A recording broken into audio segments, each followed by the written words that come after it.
Tabú, tabú, tabú. Es un término polinesio que significa lo prohibido y abarca diversas conductas o acciones que son censuradas por un grupo social. Hay prácticas eróticas milenarias y rituales relacionados a la satisfacción corporal que se remontan hasta la Edad Media. Entonces, ¿por qué aún sigue siendo complicado hablar sobre nuestra intimidad? En este podcast desnudaremos algunos aspectos de la sexualidad que todavía permanecen ocultos, con experiencias en primera persona y la visión de especialistas. Mi nombre es Guadalupe Norte y esto es Tras el Tabú, un podcast para hablar sin tapujos sobre los mitos y verdades del sexo. El episodio de hoy va a estar cargado de látex, esposas y cadenas porque se lo dedicamos al BDSM.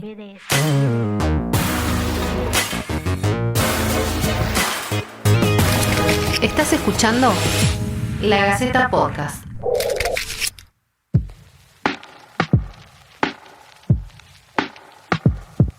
Bondage, disciplina, dominación, sumisión, sadismo y masoquismo son las siglas que engloban este tipo de prácticas eróticas, caracterizadas por ceder, de forma consensuada y consciente, el poder dentro del acto sexual.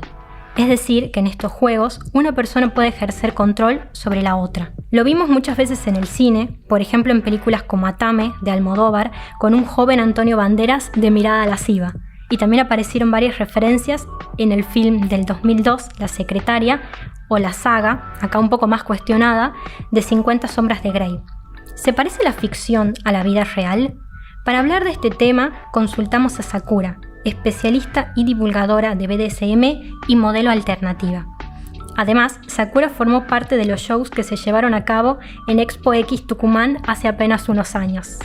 Bienvenida, Sakura, a este podcast.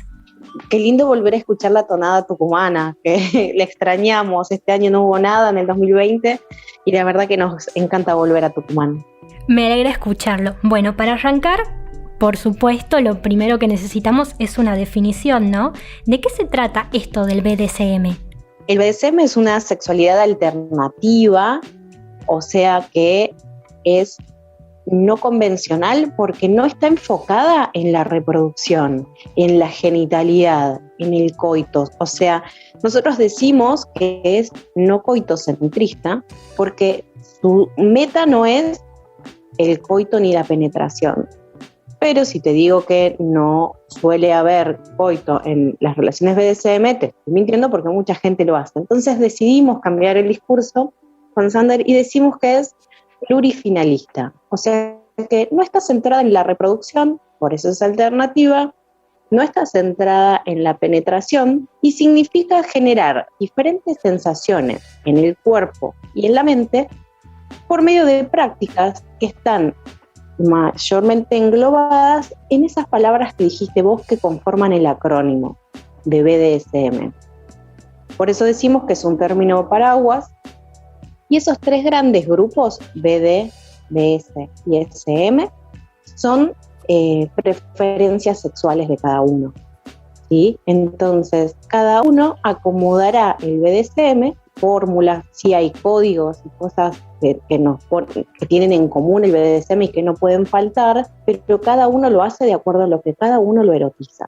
Si a vos no te erotiza el dolor, no tenés por qué ir a la parte de masoquismo. Como dije, el BDSM es generar diferentes sensaciones en el cuerpo y en la mente con la corporalidad y sensorialidad que tengamos, ¿sí? Con las limitaciones que tengamos y con las particularidades eróticas que cada uno tenga.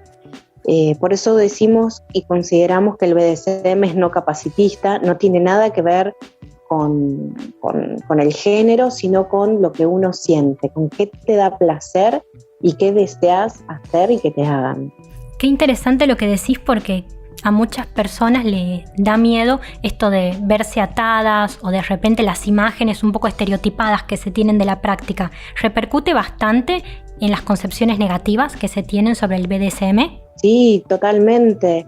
Por eso nosotros lo que tratamos de explicar es que cada uno como es puede disfrutar su sexualidad de la forma que más le guste y elegir qué parte del BDSM le gusta con su corporalidad o con su ¿cómo se llama? Con su sensorialidad. Por ejemplo, hay personas que por diferentes motivos son usuarios de silla de ruedas o tienen lesiones medulares, que no sienten sensibilidad en algunas partes de su cuerpo o tienen movilidades reducidas y por ahí prefieren ser atados a través de técnicas de bondaje o shibari para liberar su mente y sentir otro tipo de sensaciones y por un momento pensar que su disminución de movilidad es por las ataduras y no por cierta condición. Entonces, forma parte del juego con el mapa corporal que la otra persona te permite jugar, son las distintas herramientas o prácticas que tiene el BDSM. Por eso nos parece importante que el BDSM es para todos, no importa, la cuestión es animarse a disfrutar, que tengamos en cuenta que no deja de ser un juego que jugamos de verdad, donde las reglas del juego se escriben entre las partes intervinientes y con lo que uno quiere. No es nada que nadie te obligue a hacer algo que vos no querés hacer. Y con tantos años en el rubro más que nada apuntado a la educación, ¿cuáles son las diferencias que más frecuentemente tenés que exponer en relación a esto del cine y los mitos?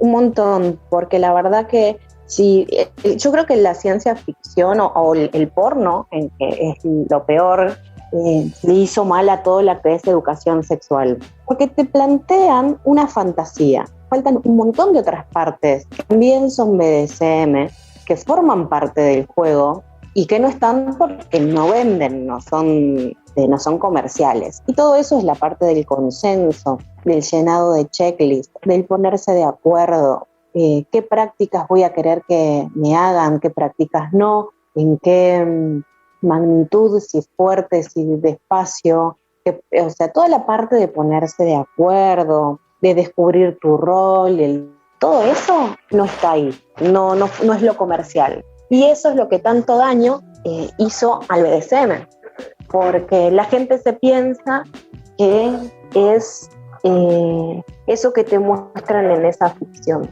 Y en la ficción generalmente son cosas, qué sé yo, la fantasía de violación, muchas de las cosas donde, por ejemplo, nosotros utilizamos palabras de seguridad. Las palabras de seguridad son palabras que no tengan que ver con nada y que permiten mantener el control sobre el juego. ¿Por qué?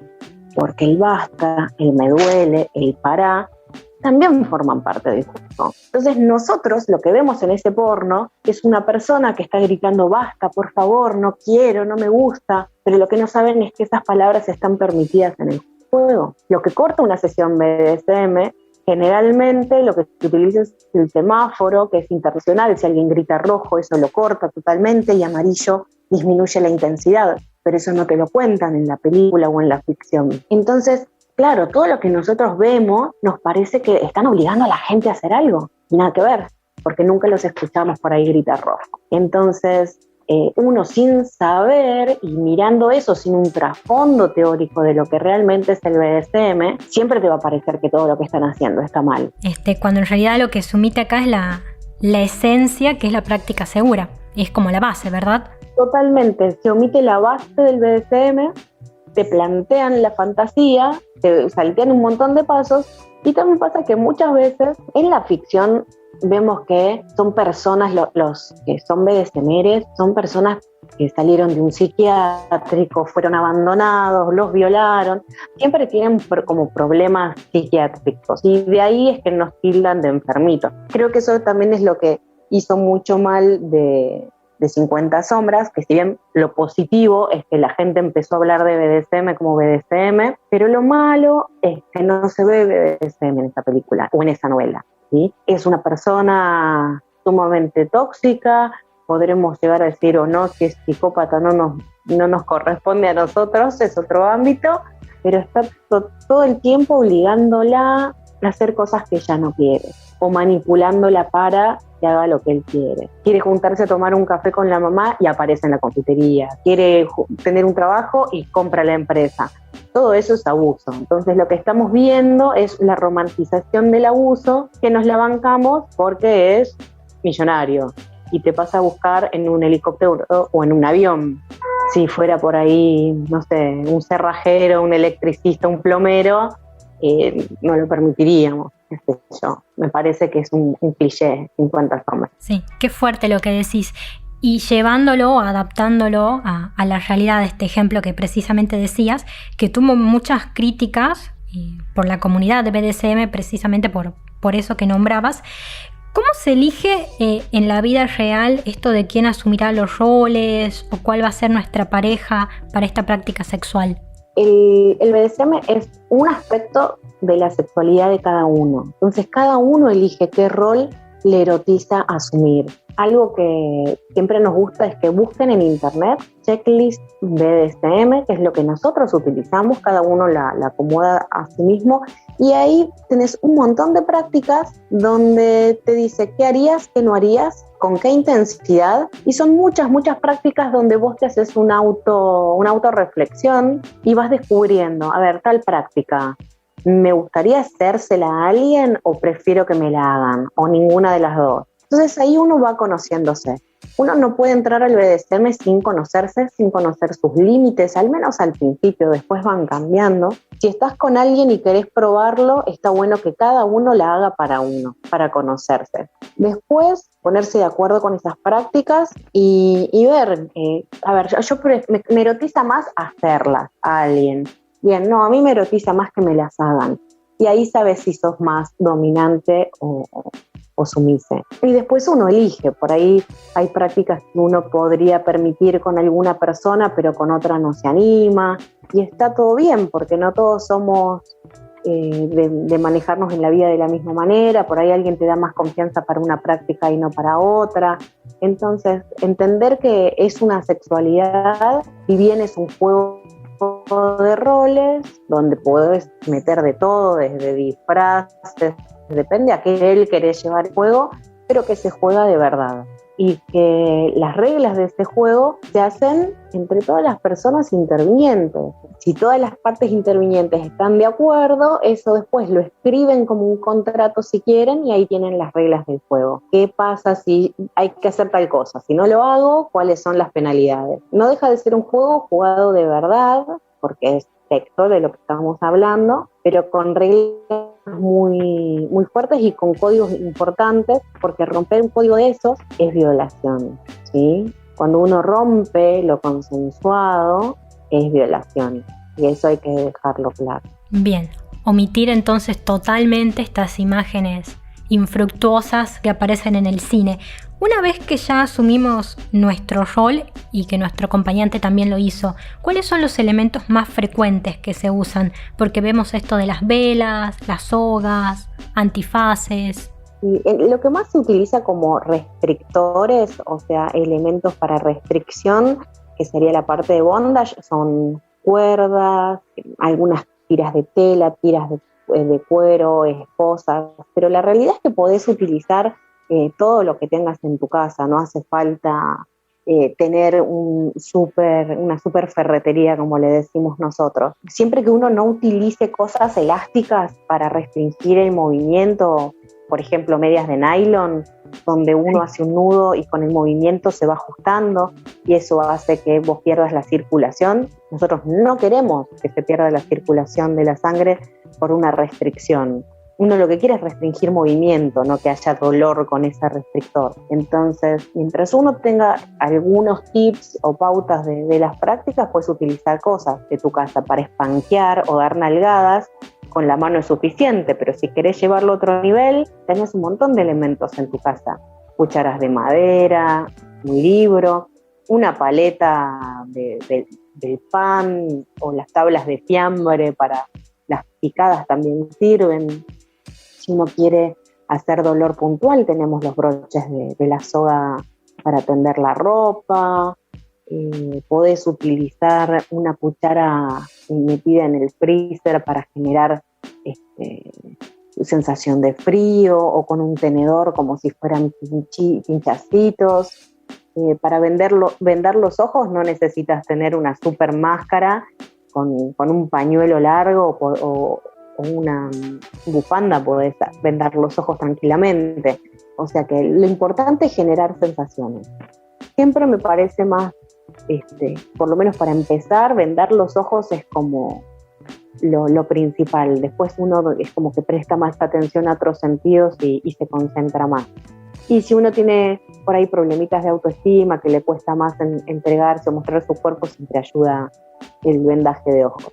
Bien, es el hogar puesto al servicio de la creatividad. ¿Y esta práctica, Sakura, también funciona cuando uno está embarazado o hay niños chiquitos en la casa? Sí, porque forma parte, cuando uno le gusta el BDSM, es tu sexualidad y forma parte de tu vida, y eso no cambia de acuerdo al estado fisiológico, como en el embarazo o si tenés niñitos chiquitos. Tu sexualidad te acompaña toda la vida. Y lo bueno que tiene, que como tiene muchos aspectos que no son solamente genitales, vos podés o no adecuar ese BDSM a cada etapa de tu vida. Por ejemplo, si hay prácticas que vos antes no realizabas antes de embarazarte, y no es conveniente empezar a probar o innovar durante el embarazo. Es mejor ir por lo seguro y teniendo muchas más precauciones que antes. Por ejemplo, si antes te gustaba hacer un bondage o shibari con ataduras en suspensión, no se recomienda por el riesgo de caída. Si antes usabas velas por ahí de algún nivel de calor más fuerte, como ahora tenés riesgo de quemaduras y vos no podés tomar antibióticos durante el embarazo, tratar de evitar todo lo que pueda salir mal y tengas que tomar antibióticos o hacer curaciones fuertes. Entonces, nada de cortes, nada de agujas, golpes, bajarlos a lo liviano, nada de golpes en la panza, eso está totalmente prohibido. La zona del abdomen se vuelve un gran rojo. Bien, y pasando a la siguiente etapa familiar, ¿hay que hablar con nuestros hijos? Por ahí cuando son adolescentes o cuando tienen más noción sobre las diferentes prácticas sexuales, ¿hay que explicarles qué hacemos nosotros o para que entiendan estas prácticas alternativas? Qué buena pregunta, es una pregunta difícil. Yo no soy psicóloga. Si hay algo que aprendí es que no hay que contestar, no hay que ir más allá de lo que ellos preguntan y ir acompañando su crecimiento, ¿no? Sí hicimos, como tengo la carrera docente, hicimos ESI para docentes, podemos dar ESI y por ahí nos da un poco de herramientas. Si surgen las dudas, se les explicará. No tengo por qué decirles lo que hago. La realidad de los papás me parece que ellos no tienen por qué saberla, pero si tienen dudas tengo la obligación de contestarles y darles las herramientas como para que puedan ser libres, ¿no? Que sepan que el sexo es comunicación, que es confianza, que es placer, que es mutuo, no por ahí como nos enseñaron a nosotros a hablarles de riesgos, de peligros, de protección contra enfermedades. Es más allá de eso, de anticoncepción o de embarazos no deseados. Me parece que hay que equilibrarles la responsabilidad y que sepan que también tiene que ver con placer, que vean la sexualidad como autoconocimiento, creatividad y comunicación a pesar de los riesgos, ¿no?, potenciales. Hacer hincapié en el consenso, que esa es la base fundamental del BDSM. Nosotros no hablamos de consentimiento, porque consentir es tolerar, es aguantar, y ya estamos cansados de ver que la gente por ahí consiente sexo, por ahí sexo oral para no tener sexo, o consiente tener sexo porque si no la pareja lo busca afuera. Muchas veces decimos que sí y realmente no tenemos ganas de decir que sí. Por eso machacamos el tema del consenso, porque en el consenso no solamente decimos que sí, sino que está metido el concepto de deseo. Yo deseo hacer esto ahora y puedo cambiar de opinión. El consenso es revocable en cualquier momento. Bien, y para cerrar, Sakura, vos hablaste de la comunicación. En el caso de que queramos intentarlo, ¿cómo se encara nuestra pareja para probar BDSM? ¿O cómo buscamos a algún amante que esté dispuesto? ¿Hay algún tipo de grupos, páginas especiales? Cuando ya tenemos a alguien con quien probar, que puede ser tu pareja o alguien que tenga ganas de probar y que te cope a todos, se puede empezar por ahí, si no te animás a plantearlo, a mostrar alguna película copada como La secretaria que nombraste, o incluso la serie Bonding, que la repunta en la segunda temporada, son unas opciones para plantearlo a través de ahí. Mirá, a mí me gustaría probar algo de eso, pero más que nada comunicándolo. Hay que hablar un montón, plantearlo de la checklist, primero desde lo individual y después pensándolo con las personas involucradas, y ahí ponerse de acuerdo. El juego de BDSM es de control, pero también es de confianza y de entrega. Y saber que si la otra persona está poniendo el cuerpo, hay que cuidárselo. Es un regalo muy grande la entrega de esa confianza. Eso es el tesoro más preciado que tiene un BDSMero, que es esa entrega. Me encanta esa frase que dijiste para concluir el episodio de hoy. Así que nuestro resumen de la fecha sería seguro, sensato y consensuado. Todas estas prácticas se suelen realizar bajo un acuerdo común y un gesto, una palabra o una señal, siempre explícita, que da cuenta de este consentimiento. De ahí solamente hay que darle rienda suelta a nuestra imaginación. Muchísimas gracias, Sakura, por tu tiempo y esperamos que vuelvas pronto a la provincia. Muchísimas gracias por la invitación y aquí estoy para cuando quieran y cuando necesiten. Seguro, sensato y consensuado. Todas estas prácticas se suelen realizar bajo un acuerdo común, sea un gesto, una palabra o una señal explícita que da cuenta del consentimiento y con la cual también tenemos la libertad, y esto es muy importante, de decir basta. De ahí es solamente darle rienda suelta a nuestra imaginación. Esto fue La Gaceta Podcast.